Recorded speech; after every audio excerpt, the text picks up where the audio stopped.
Friends techno 1761కి అందరికీ స్వాగతం. మీరు డేట్ వచ్చేసరికి మే 17, 2024, టైం వచ్చేసరికి 4 PM అవుతుంది. ఇప్పటి వరకు ఉన్న న్యూస్ అయితే ఇవి. ఫస్ట్ వచ్చేసరికి గూగుల్ నుంచి గూగుల్ ఆండ్రాయిడ్ 15లో కొత్త ఫీచర్ తీసుకొని రాబోతుంది. ఇది ఆండ్రాయిడ్ 15లో వస్తే లేదా దానికన్నా ముందు వస్తుందో తెలియదు కానీ మంచి ఫీచర్ ఇది. సో ఇది మీకు యాంటీ థెఫ్ట్ లాగా ఉపయోగపడుతుంది. అంటే మీకు దొంగలు ఇది ఎనబుల్ చేసుకోవాలి. మీరు సెట్టింగ్స్లో థెఫ్ట్ ప్రొటెక్షన్ అని చెప్పేసి ఉంటుంది.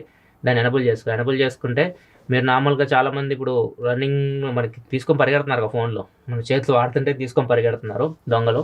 సో ఎట్లా ఎవరైనా మీ చేతిలోంచి ఫోన్ లాక్కొని పరిగెత్తారనుకోండి, మీరు కొంచెం దూరం వెళ్ళగానే ఫోన్ ఆటోమేటిక్ లాక్ అయిపోద్ది. ఇది ఎలా పనిచేస్తుంది అంటే, మీ ఫోన్లో సెన్సార్స్ ఉంటాయి కదా, జైరో కానీ ప్రాక్సిమిటీ కానీ ఇట్లాంటి సెన్సార్స్ అన్ని వీళ్ళు యూజ్ చేసి ఈ ఫీచర్కి లింక్ చేస్తారు. వీళ్ళు పరిగెత్తడం స్టార్ట్ చేసినప్పుడు తెలిసిపోద్ది కదా దానికి ఎవరో పరిగెడుతున్నారు ఫోన్ తీసుకొని అని చెప్పేసి. ఇది ఆటోమేటిక్గా లాక్ అయిపోయింది. ఇది లాక్ అయిపోయిన తర్వాత ఫోన్ ఓపెన్ అవ్వదు. వాళ్ళు ఎంత ట్రై చేసినా కానీ ఫోన్ ఓపెన్ అవ్వదు. మీరు ఏదైతే ఫింగర్ ప్రింట్ పెట్టి మీరు ఓపెన్ చేస్తే ఫోన్ అయితే ఓపెన్ అవుతుంది. ఇట్లా ఈ ఫీచర్ అయితే వర్క్ అవుతుంది. ఈ ఫీచర్ ఆండ్రాయిడ్ 15కే కాదు, ఆండ్రాయిడ్ 10 అబౌవ్ డివైజెస్ అన్నిటికీ వర్క్ అవుతుంది. ఇది తొందరలోనే గూగుల్ అయితే తీసుకొని రాబోతుంది. అండ్ ఇంకో ఫీచర్ గురించి నేను తరచూ చెప్తూ ఉంటాను, ఆఫ్లైన్ డివైస్ ఫైండింగ్ అని చెప్పి ఒక కొత్త ఫీచర్ గూగుల్ తీసుకొని రాబోతుంది. ఇది ఆండ్రాయిడ్ 15 గూగుల్ పిక్సెల్ 9 సిరీస్లో చూస్తామని చెప్పేసి. దీనికి సపరేట్గా హార్డ్వేర్ కూడా కావాలి. ఇది మీరు బ్యాక్ డివైస్ లైక్ ఆండ్రాయిడ్ 10, 11 ఇట్లాంటి డివైస్ అయితే నాకు తెలిసి వర్క్ అవ్వదు. మీ కొత్త ఫోన్స్ ఏదైతే ఇది బ్లూటూత్ సహాయంతో వర్క్ అవుతుంది, ఒక చిప్ అయితే ఉంటుంది. దీన్ని అయితే వీళ్ళు హార్డ్వేర్ లెవెల్లో కూడా ఇంప్లిమెంట్ చేయాలి. చేస్తేనే ఈ ఫీచర్ అయితే వర్క్ అవుతుంది. సో ఇదేం చేసిందంటే, మీ ఫోన్ ఆఫ్లో ఉన్నా కానీ, మీ ఫోన్ స్విచ్ ఆఫ్ అయిపోయినా కానీ మీ ఫోన్ లొకేషన్ని ట్రాక్ చేయగలదు. మన ఫోన్ లొకేషన్ మనం ట్రాక్ చేయొచ్చు. సో ఈ ఫీచర్ ఆల్రెడీ నేను చాలాసార్లు చెప్పాను మీకు, ఇది కూడా మనం తొందరలో చూడబోతున్నాము. దీన్ని ఇంకొక స్పెషల్ ఏంటంటే, ఈ ఫీచర్లో ఈ ఫోన్ ఒకవేళ వీళ్ళు తీసుకెళ్ళిపోయి ఫోన్ రీసెట్ చేస్తారు కదా, హార్డ్ రీసెట్ చేసినా కానీ మళ్ళీ వీళ్ళు లాగిన్ అవ్వడానికి మీరు ఏదైతే మెయిల్ ఐడి ఇచ్చారో, పాత మెయిల్ ఐడి అది ఇస్తేనే లాగిన్ అవుతారు, లేకపోతే ఫోన్ లాగిన్ అవ్వడానికి అయితే ఉండదు. ఇట్లా అయితే సాఫ్ట్వేర్ పరంగా కూడా గూగుల్ అయితే చూస్తుంది. ఇది కూడా చాలా మంచి ఫీచర్. సో తొందరలో అయితే గూగుల్ ఆండ్రాయిడ్లో కొద్దిగా సెక్యూరిటీ పరంగా అయితే కొద్దిగా ఎక్కువ ఫీచర్స్ యాడ్ చేయబోతాడు మనకు అర్థమవుతుంది. నెక్స్ట్ మనకి యాపిల్ నుంచి ఐఫోన్స్కి iOS 17.5 అప్డేట్ అయితే రీసెంట్గా వచ్చింది. దీనిలో కొంతమంది ఒక బగ్ అయితే నోటీస్ చేస్తున్నారు. వీళ్ళు పాత ఫొటోస్ డిలీట్ చేసి ఉంటారు కదా, ఫోన్లో డిలీట్ చేసేసారంటే అండ్ ఐక్లౌడ్లో కూడా డిలీట్ చేస్తారంటే ఆ ఫొటోస్ వీళ్ళకి మళ్ళీ కనిపిస్తున్నాయి. వాళ్ళ గ్యాలరీలో వీళ్ళ ఫొటోస్ యాప్ ఉంటుంది కదా, దానిలో ఈ ఫొటోస్ తిరిగి కనిపిస్తున్నాయి. కొంతమంది అయితే దీన్ని ట్విట్టర్లో షేర్ చేసుకుంటూ ఉన్నారు. అందరికీ రావట్లేదు, కొంతమందికి అయితే కనిపిస్తున్నాయి. సో వాళ్ళు అయితే ట్విట్టర్లో షేర్ చేస్తూ ఉన్నారు. దీంతో పాటు iOS 17.5 అప్డేట్లో ఇంకో కొత్త ఫీచర్ కూడా యాడ్ అయింది.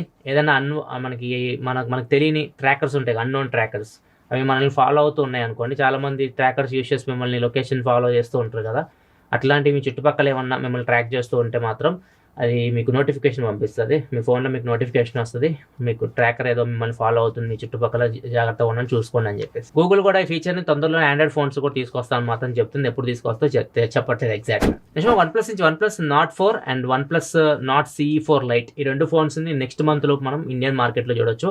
OnePlus Nord 4 వచ్చేసరికి స్నాప్డ్రాగన్ 7+ Gen 3 ప్రాసెసర్తో వస్తుంది. ఇదే ప్రాసెసర్తో మీరు రియల్మీ నుంచి GT60 అని చెప్పి ఒక ఫోన్ రాబోతుంది తొందరలోనే. ఆ ఫోన్లో మీరు ఈ ప్రాసెసర్ అయితే చూడొచ్చు. అండ్ ఇంకొక ఫోన్ ఏదైతే Nord CE4 Lite ఉందో, ఇది వచ్చేసరికి స్నాప్డ్రాగన్ 6 Gen 1 ప్రాసెసర్తో రాబోతుంది. CE4 Lite LCD డిస్ప్లేతో రావచ్చు. ఇది 15 నుంచి 20 వేల మధ్యలో ప్రైస్ అయితే పెడతారు. Nord 4 వచ్చేసరికి 30 నుంచి 35 వేల మధ్యలో ప్రైస్ అయితే ఉంటుంది. నెక్స్ట్ మన ట్విట్టర్ నుంచి Twitter.com ఇప్పుడు అఫీషియల్గా X.com చేంజ్ అయిపోయింది. ఇంతకుముందు మనకు Twitter.com అని ఉండేది. ఇప్పుడు చూస్తే మీకు X.com అంటే ట్విట్టర్ అయితే మీకు ఓపెన్ అవుతుంది. కంప్లీట్గా ట్విట్టర్ అనే పదమే ఇంకా పోయింది. ఇంకా మనం X అని పిలుచుకోవాలి ట్విట్టర్ యాప్ని. నాకైతే నోట్లోంచి ట్విట్టర్ అనే వస్తుంది. ఎవరైనా కానీ ట్విట్టర్ అనే మాట్లాడతారు. ఇప్పుడు X అని చెప్పేసి మోస్ట్లీ యూజ్ చేయరు, ఎందుకంటే అలవాటు అయిపోయింది కాబట్టి. మీరేమని పిలుస్తారు ట్విట్టర్ని? ట్విట్టర్ అని పిలుస్తారా, X అని పిలుస్తారా? మీ ఫ్రెండ్స్తో మీరు మాట్లాడుకునేటప్పుడు కింద కామెంట్ సెక్షన్లో చెప్పండి. నెక్స్ట్ మనకి జపాన్ ఒక కొత్త ప్రయోగం అయితే చేస్తూ ఉంది. ఇది వర్కౌట్ అయితే లేదు తెలియదు కానీ ఈ కాన్సెప్ట్ మాత్రం చాలా బాగుంది. మీరు కూడా ఎగ్జైట్ అవుతారు ఇది వింటే. 2050 సంవత్సరం నాటికి ప్రాజెక్ట్ పూర్తయిద్దని చెప్తున్నారు. ఈ ప్రాజెక్ట్ కానీ పూర్తయితే భూమి నుంచి స్పేస్కి మనం లిఫ్ట్లో వెళ్ళొచ్చు. మన ఇంట్లో లిఫ్ట్ ఉంటుంది కదా, అట్లా వీళ్ళు భూమి నుంచి స్పేస్కి లిఫ్ట్ అయితే వేస్తున్నారు. ఇది ఎలా పనిచేస్తుంది అంటే, ఫస్ట్ ఒక శాటిలైట్ని వీళ్ళు రాకెట్ వదులుతారు. రాకెట్ నుంచి శాటిలైట్ బయటకు వస్తుంది. ఆ శాటిలైట్ నుంచి 2 తీగలు వస్తాయి, రోప్స్ అనమాట. ఒకటి స్పేస్ కనెక్ట్ అయ్యింది, ఒకటి వచ్చేసరికి భూమికి కనెక్ట్ అయ్యింది. ఈ శాటిలైట్ ఏదైతే తిరుగుతుందో దాని స్పీడ్ ఎగ్జాక్ట్గా ఏదైతే భూమి తిరుగుతుందో, భూమి కూడా తిరుగుతూ ఉంటుంది కదా, ఆ స్పీడ్కి మ్యాచ్ అయి ఉంటుంది. సో రెండు ఒకేలా తిరుగుతూ ఉంటాయి. ఈ శాటిలైట్ తిరిగి ఆ తాడు ఏదైతే రోప్ వదిలిందో అది జపాన్లో ఒక సముద్రం ఉంటుంది అనమాట, అక్కడికి రావాలి. అక్కడ వీళ్ళు దీన్ని ఫిక్స్ చేసేస్తారు. ఫిక్స్ చేసేసిన తర్వాత అక్కడి నుంచి లిఫ్ట్ అయితే వీళ్ళు బిగిస్తారు. ఈ లిఫ్ట్ చూడొచ్చు, ఇది గంటకి 150 km/h నుంచి 400 km/h స్పీడ్లో వెళ్ళిద్దని మాత్రం చెప్తున్నారు. మరి స్పేస్కి చేరుకోవడానికి ఎంత సమయం పడుతుంది తెలియదు, కానీ వీళ్ళు చెప్పేది మాత్రం స్పేస్ స్టేషన్కి వెళ్ళడానికి 2.5 hours టైం పట్టింది అని చెప్పేసి చెప్తున్నారు భూమి నుంచి. నాకు డౌట్ వచ్చింది, లిఫ్ట్ వెళ్తుంది బాగానే ఉంది, మధ్యలో అటు సైడ్ ఇటు సైడ్ తీగ ఉంది, మధ్యలో శాటిలైట్ ఉంది కదా, శాటిలైట్ని దాటుకుని ఎట్లా వెళ్ళిద్ది అని చెప్పేసి ఒక డౌట్ వచ్చింది. దాన్ని కూడా క్లారిఫై చేశారు వీళ్ళు. ఈ లిఫ్ట్ శాటిలైట్ మధ్యలో నుంచి వెళ్ళిద్ది, చూడవచ్చు మీరు వీడియోలో కనిపిస్తుంది. ఈ శాటిలైట్ మధ్యలో నుంచి డైరెక్ట్ ఇట్లా వెళ్ళిపోద్ది అనమాట.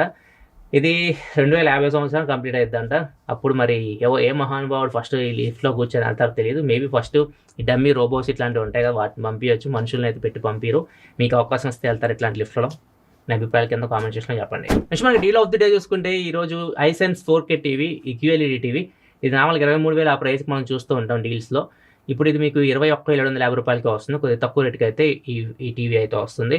ఈ తక్కువ రేట్లో 43-inch QLED టీవీ అని చెప్పొచ్చు. నార్మల్గా ఇది 25,000 ఉంటుంది. ప్రజెంట్ అయితే మీకు 2,000 రూపాయలు కూపన్ డిస్కౌంట్ వస్తుంది. 1,250 రూపాయలు HDFC క్రెడిట్ కార్డ్ మీద డిస్కౌంట్ అయితే వస్తుంది. ఓవరాల్గా 21,750 రూపాయలకి ఈ టీవీ అయితే వస్తుంది. లింక్ కింద డిస్క్రిప్షన్ ఉంటుంది, డీల్ లింక్, అక్కడ నుంచి మీరు చెక్ చేయొచ్చు. ఇంకా ఎక్కువ డీల్స్ మీరు చూడాలనుకుంటే మన టెలిగ్రామ్ ఛానల్కి వెళ్ళండి, దాని లింక్ కూడా కింద డిస్క్రిప్షన్ ఉంటుంది, అక్కడ మీకు ఇంకా ఎక్కువ డీల్స్ అయితే దొరుకుతాయి. నెక్స్ట్ మనం పోకో నుంచి పోకో F6 ఫోన్ మే 23వ తారీఖు పోకో అయితే లాంచ్ చేయబోతుంది. ఇది ఫస్ట్ ఫోన్ ఇండియాకి.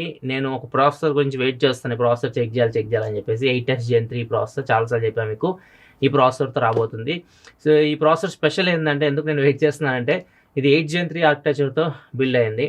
సో మీకు కొద్ది పర్ఫార్మెన్స్ అయితే బాగుంటుంది ఈ ప్రాసెసర్లో. ఇంకా తక్కువ రేట్లో కూడా రావచ్చు. ఫ్యూచర్లో మనకి 25,000-30,000 మధ్యలో కూడా ఈ ప్రాసెసర్ మనం చూడొచ్చు. ప్రజెంట్ అయితే నాకు తెలిసి 30,000-30,000 మధ్యలో తీసుకొస్తారేమో అనిపిస్తుంది ప్రైస్.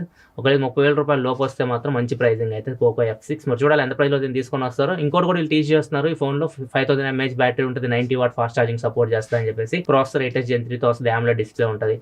అండ్ ఈ కెమెరాలు వీటి గురించి అయితే ఇంకా ఏమి అప్డేట్ అయితే రాలేదు. మే 23 కదా, చిన్నగా ఒక్కొక్కటి అయితే అప్డేట్ అయితే వస్తూ ఉంటే మీకు అప్డేట్ చేస్తూ ఉంటారు. నెక్స్ట్ రోజు ఫ్రైడే కాబట్టి చాలా మంది OTT రిలీజెస్ గురించి అడుగుతూ ఉంటారు. సినిమాలు ప్రజెంట్ అయితే ఏమి రిలీజ్ అవ్వట్లేదు, అండ్ OTT కూడా కొద్దిగా డల్గా నడుస్తుంది. ప్రజెంట్ హవా మొత్తం IPL and elections discussions, IPL వీటి గురించే జనాలు అయితే వాటి మీద టైం స్పెండ్ చేస్తున్నారు. సినిమాలు అయితే చూడట్లేదు, అందుకే సినిమాలు కూడా ఎక్కువ లాంచ్ చేయట్లా. Next 10 days single screen theatres కూడా క్లోజ్ చేస్తున్నారు జనాలు రాక. ఒక సినిమా అయితే వచ్చింది OTTలో, ఒకవేళ మీరు చూడాలనుకుంటే. ఇది లాస్ట్ వీకే రిలీజ్ అయింది ఈ సినిమా. వచ్చేసరికి కృష్ణమ్మ సత్యదేవ్ గారిది. ఇది మీకు ప్రైమ్ వీడియోలో దొరుకుతుంది, అక్కడ నుంచి మీరు చెక్ చేయాలనుకుంటే చెక్ చేయొచ్చు. నెక్స్ట్ మనకి కర్ణాటకలో ఒక యాడ్ వేశారు, మ్యాట్రిమోనీ యాడ్ ఉంటాయి కదా పేపర్లలో, ఇలా ఒక యాడ్ అయితే వేశారు. ఈ యాడ్ చూస్తే అందరు షాక్ అయిపోవాలి. ఇది ఓం భీమ్ బుష్ సినిమా వచ్చింది రీసెంట్గా, దానికి మ్యాచ్ అవుతుంది. ఇది ఆత్మకి పెళ్ళి అనమాట. ఆత్మకి పెళ్ళి వీళ్ళు యాడ్ అలానే వేశారు. 30 సంవత్సరాల క్రితం వీళ్ళ అమ్మాయి చనిపోయిందంట. ఈ అమ్మాయికి మేము పెళ్లి చేయాలనుకుంటున్నాం. ఒకవేళ మీ ఇంట్లో కానీ 30 సంవత్సరాల క్రితం ఎవరైనా అబ్బాయి చనిపోతే మీరు మమ్మల్ని సంప్రదించని, వాళ్ళిద్దరికి పెళ్లి చేద్దాం అని చెప్పేసి అన్నారు వీళ్ళు. చూస్తేనే అది చూడడానికే భయంకరంగా ఉంది. ఈ పెళ్లికి ఒక పేరు కూడా పెట్టారు వీళ్ళు, ప్రేత మధువే అంట. అంటే అది కన్నడలో, మనం ఇంగ్లీష్లో కన్వర్ట్ చేస్తే మ్యారేజ్ ఆఫ్ స్పిరిట్స్, ఆత్మలకు పెళ్లి, తెలుగులో కన్వర్ట్ చేస్తే ఆత్మలకు పెళ్లి అని చెప్పి దీనికి ఒక పేరు కూడా పెట్టారు. అండ్ ఈ యాడ్ చూసి 50 మందికి పైగా వీళ్ళని కాంటాక్ట్ కూడా అయ్యారంట పెళ్లి చేద్దాం అని చెప్పేసి. ఏం జరుగుతుందో నాకైతే అర్థం కావట్లేదు. మీకు ఏమన్నా వీటి గురించి ఏమన్నా కొద్దిగా ఐడియా ఉంటే, ఈ ఆత్మల గురించి, ఈ పెళ్లిల గురించి మాకు కూడా కింద కామెంట్ సెక్షన్ చెప్పండి, చదువుదాం. ఈరోజు కామెంట్ ఆఫ్ ది డే చూస్తే మాత్రం రోహిత్ అడుగుతున్నారు. కొంతమంది అడిగారు, ఇది చాలా మంది అడిగిన క్వశ్చన్ ఇది. మనకి ఫోన్స్ ఏదైతే గ్లోబల్ మార్కెట్ లాంచ్ అవుతుంది, చైనాలో కానీ ఇవన్నీ లాంచ్ అవుతున్నాయి, అన్ని ఫోన్స్ అన్ని మోడల్స్ ఎందుకు ఇండియాకి రావు అని చెప్పేసి అడుగుతున్నారు. అంటే ఎందుకంటే బ్రాండ్స్ అన్ని ఎందుకు తీసుకురావంటే, వాళ్ళ మార్కెట్ ఉంటుంది. ఈ మార్కెట్లో ఇప్పుడు ఇండియాలో ఈ ఫోన్స్ కొంటారు, ఇలాంటి ఫోన్స్ కొనరు, అలా వాళ్ళకి ఒక ఉంటుంది కదా, ఏది పడితే అది తీసుకొచ్చారు అనుకోండి, కొనలేదు అనుకోండి, లాస్ అవుతుంది వాళ్ళకి. సో అన్ని ఫోన్స్ ఇండియాలో వాళ్ళు అసెంబుల్ చేయరు, కొన్ని అయితే డైరెక్ట్ ఇంపోర్ట్ చేసుకోవాల్సి కూడా ఉంటుంది. బట్ ట్యాక్సెస్ కూడా మీకు వాళ్ళకి ఎక్కువ పడతాయి. ఇంకా ఇండియాలో కాస్ట్ కూడా ఎక్కువ అయిపోయింది. ఐఫోన్స్ అయితే ఎంత కాస్ట్ పెట్టినా కొంటారు, వేరే ఫోన్స్ కొద్ది కాస్ట్ ఎక్కువ అయిపోతే మనం ఎంత ప్రైజ్, వాల్యూ ఫర్ మనీ కాదు అని చెప్పేసి మనమే తిడుతూ ఉంటాం.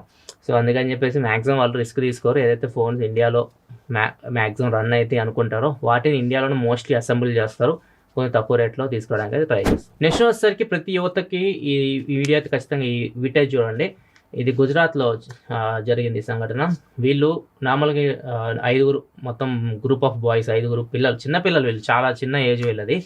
వీళ్ళు ఇన్స్టాగ్రామ్ లైవ్ చేస్తున్నారు, ఇన్స్టాగ్రామ్ లైవ్ చేస్తూ డ్రైవింగ్ చేస్తున్నారు. అది నైట్ పూట డ్రైవింగ్, అది కూడా వీళ్ళు లైవ్ చేసి స్పీడ్ చూపిస్తున్నారు, ఎంత స్పీడ్లో మేము వెళ్తున్నాం, 140 స్పీడ్లో వెళ్తున్నాం, చూడండి అని చెప్పేసి చూపిస్తున్న కొద్దిసేపటికి ముందు ఒక ట్రక్ వచ్చింది, వీళ్ళ కారు బ్యాలెన్స్ అవ్వలేదు, మొత్తం పల్టీలు కొట్టింది. సో తర్వాత కారు పరిస్థితి చూడండి, మీకు అర్థమైపోయింది ఎంత ఘోరంగా యాక్సిడెంట్ జరిగిందో. కారు కూడా మారుతి సుజుకి కారు, సేఫ్టీ అంత దారుణంగా ఉంటుంది మీకు తెలిసిందే. బ్రీజా కార్, అది మారుతి సుజుకి విటారా బ్రీజా. ఇది సంఘటన జరిగిన తర్వాత ఒక డ్రైవర్ మాత్రమే బతికాడు, మిగతా 4 పిల్లలు అయితే చనిపోయారు. ఆ డ్రైవర్ ఎవరుతున్నారు, మేబీ ఎయిర్ బ్యాగ్ ఇవన్నీ ఓపెన్ అయి ఉంటాయి. అబ్బాయి అయితే కొద్దిగా బతికాడు. అబ్బాయి మీద కేసు కూడా పెట్టారు, ఎందుకంటే వాళ్ళు నిర్లక్ష్యంగా డ్రైవింగ్ చేస్తున్నారు కాబట్టి. సో ఇట్లా ఏదైతే మనం సరదాకి చేస్తామో అదేదో ఉంటుంది కదా, speed thrills but it kills అని చెప్పేసి, ఇట్లనే జరుగుతాయి. ఏదైనా మనం కంట్రోల్ ఉన్నంత వరకు వెళ్ళగలి, స్పీడ్ ఏ స్పీడ్ అయినా కానీ మనం కంట్రోల్ చేయగలం అంతవరకు వెళ్ళాలి. అది కూడా మన ముందు చూసుకోవాలి, అసలు మనకి రోడ్డు ఫ్రీ ఉందా లేదా. ఇప్పుడు ఇండియన్ రోడ్స్ ఎవరు ఎటు వస్తారో తెలియదు. ఒక్కోసారి మనం ఎంటీ రోడ్ అని వెళ్తున్నా కానీ ఏ ఒకటి అడ్డొస్తుంటాయి, ఏదో కుక్కలు కానీ బర్రెలు కానీ ఇట్లా ఏ ఒకటి అడ్డొస్తూనే ఉంటాయి. సో అట్లా కూడా చాలా యాక్సిడెంట్లు జరుగుతూ ఉంటాయి. కొద్దిగా జాగ్రత్తగా అయితే ఉండండి. అంత స్పీడ్ వెళ్ళాల్సిన అవసరం లేదు, తక్కువ స్పీడ్ వెళ్ళినా కానీ ఎక్కువ సమయం పట్టినా మనం గమ్యాన్ని చేరుకోవచ్చు. అట్లా కాకుండా ఇట్లా చేసాం అనుకోండి, డైరెక్ట్ అంతిమ గమ్యంకి వెళ్ళిపోతాం మనం. జాగ్రత్తగా అయితే ఉండండి. ఇది ఖచ్చితంగా మీ ఫ్రెండ్స్తో కూడా షేర్ చేయండి. ఇది ఫ్రెండ్స్, వరకు న్యూస్ అయితే ఎపిసోడ్స్ లైక్ చేయండి. మళ్ళీ మనం మండే టెక్ న్యూస్లో కలుద్దాం. అప్పటి వరకు సెలవు, బాయ్.